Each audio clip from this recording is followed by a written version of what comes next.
Okay, this is our new ignition coil. As you can see, this one doesn't give you a diagram of where each of the coils go to.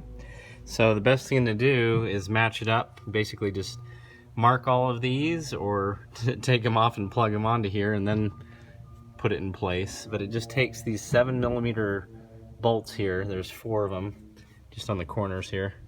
You'll take those off along with this, I believe it's the radio interference wire. And so that bracket just joins that bottom left bolt. But anyway, it's as simple as taking the old one off, screwing this one into its place, and making sure that you have all of those in the same spot here. Okay, so I've separated the diagram. Hopefully this makes it a little easier since you have the original diagram has all of the numbers on it. So just remember that the left hand side of the vehicle is the driver's side and the right hand is the passenger side. This is cylinders 1, 2, 3, 4, 5, 6, 7, 8.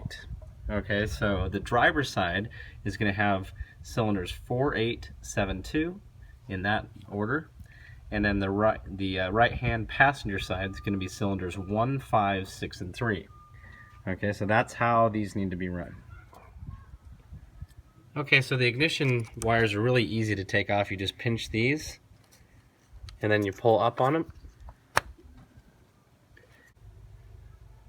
Now Ford always likes to tease you and have a clip on each side of these that you have to pull apart at the same time as pulling away, and it makes it kind of difficult. So without breaking it, what you can do is just put a flathead screwdriver in one side, another one on the other side, and then with another screwdriver, now that those are being held, you can twist it sideways and it'll separate that plug.